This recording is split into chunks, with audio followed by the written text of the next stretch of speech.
வணக்கம். முதலமைச்சர் மு.க.ஸ்டாலின் அவர்களது மாஸ்டர் பிளான். கொங்கு மண்டலத்தில் செந்தில் பாலாஜி அவர்களது இடத்தை நிரப்ப 3 முக்கிய புள்ளிகளை களமிறக்கிய முதலமைச்சர் ஸ்டாலின். அதிர்ச்சியில் பாஜக மற்றும் அதிமுக.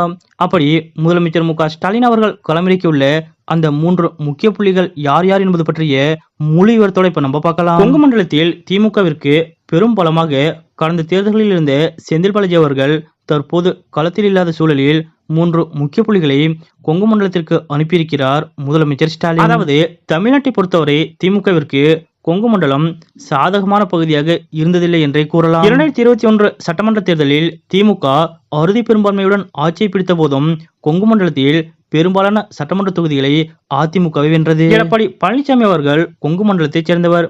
கொங்கு மண்டலத்தில் பெரும்பான்மையாக உள்ள சமூகத்தைச் சேர்ந்தவர் என்பதும் ஒரு காரணம். ஆனால் எடப்பாடி பழனிசாமி அவர்கள் அதிமுகவின் தலைமை பொறுப்பிற்கு வருவதற்கு முன்பு ஜெயலலிதா அவர்கள் காலத்திலும் கொங்கு மண்டலம் அதிமுகவிற்கே வெற்றிக்கணிகளை அளித்து வந்தது. கொங்கு மண்டலத்தில் திமுகவின் கொடி தாழ்வாகவே பறந்த நிலையில் அதை சரி செய்வதற்காக திமுக கையில் எடுத்த ஆயுதம்தான் செந்தில் பாலாஜி. அதாவது கடந்த 2018ஆம் ஆண்டு செந்தில் பாலாஜி அவர்கள் திமுகவில் சேர்ந்தார்.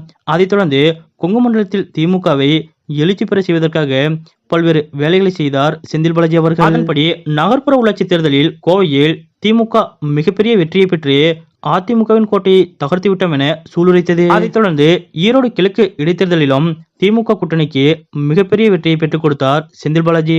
கோவை உள்ளிட்ட கொங்கு மண்டலத்திலும் கரூரிலும் திமுகவிற்கு ஒரு வலுவான பிடியை கொடுத்தார் செந்தில் பாலாஜி அவர்கள். அதன்படி கரூர் கோவை பகுதியில் திமுகவை வளர்த்தெடுத்து வந்த செந்தில் பாலாஜி அவர்களை வைத்து 2024 லோக்சபா தேர்தலிலும் கொங்கு மண்டலத்தில் மிகப்பெரிய வெற்றியை பெற ஸ்டாலின் அவர்கள் திட்டமிட்டிருந்தார். இப்படிப்பட்ட நிலையில்தான் கடந்த 2023 ஜூனில் செந்தில் பாலாஜி அவர்கள் கைது செய்யப்பட்டார். இந்த நிலையில் கொங்கு மண்டலத்தை விட்டுவிடக்கூடாது என்பதற்காக கொங்கு மண்டலத்திற்கு பணியாற்ற திமுகவில் ஆட்களை நியமித்திருக்கிறார் முதலமைச்சர் ஸ்டாலின். அதன்படி கரூர் தொகுதிக்கு ராஜ்யசபா எம்பி MM அப்துல்லாவை நியமித்திருக்கிறார் முதலமைச்சர் ஸ்டாலின். அதாவது புதுக்கோட்டை சட்டமன்ற தொகுதியில் திமுக வெல்வதற்கு பெரிய காரணமாக இருந்தவர் MM அப்துல்லா அவர்கள். 2021 சட்டசபை தேர்தலில் திமுகவில் புதுக்கோட்டை சிட்டிங் எம்எல்ஏ பெரியண்ணன் அவர்களுக்கு வாய்ப்பளிக்காமல் புதுமுகமான முத்துராஜாவிற்கு வாய்ப்பளிக்கப்பட்டது. அப்போது அவருக்கு எதிராக அதிமுகவில் கார்த்திக் தொண்டைமான் என்ற வலுவான வேட்பாளர் களத்தில் இறக்கப்பட்டார். இப்படிப்பட்ட சூழலில் முத்துராஜா அவர்கள் அந்த தேர்தலில் வெல்ல காரணமாக இருந்தவர் புதுக்கோட்டை தொகுதி தேர்தல் பொறுப்பாளராக செயல்பட்ட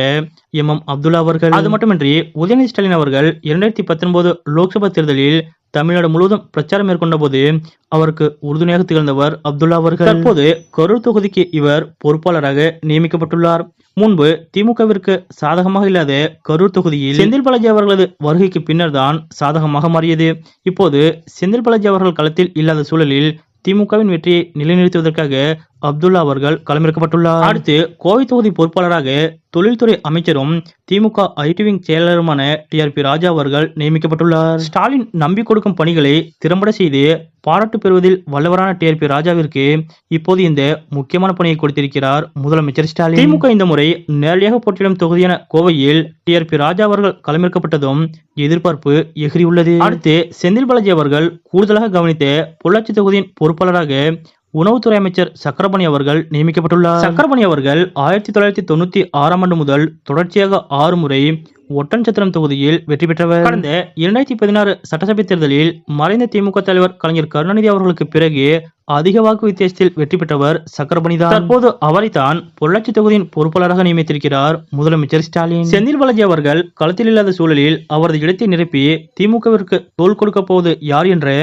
மிகப்பெரிய கேள்வி திமுகவினர் மட்டுமல்லாது ஒட்டுமொத்த அரசியல் அரங்கிலும் எழுந்திருந்த சூழலில் அந்த இடத்திற்கு 3 முக்கியமான ஆட்களை அனுப்பி வைத்துள்ளார் திமுக தலைவர் ஸ்டாலின். முதலமைச்சர் மு.க.ஸ்டாலின் அவர்களது இந்த மாஸ்டர் பிளான் அனைவரது கவனத்தையும் ஈர்த்துள்ளது. கொங்கு மண்டலத்தில் செந்தில் பாலாஜி அவர்களது இடத்தை நிரப்ப 3 முக்கிய புள்ளிகளை களமிறக்கியிருக்கக்கூடிய முதலமைச்சர் மு.க.ஸ்டாலின் அவர்களது இந்த செயல் பற்றிய உங்களுடைய கருத்துக்கள் என்ன அப்படிங்கறத மறக்காம கமெண்ட்ல குறிப்பிடுங்க.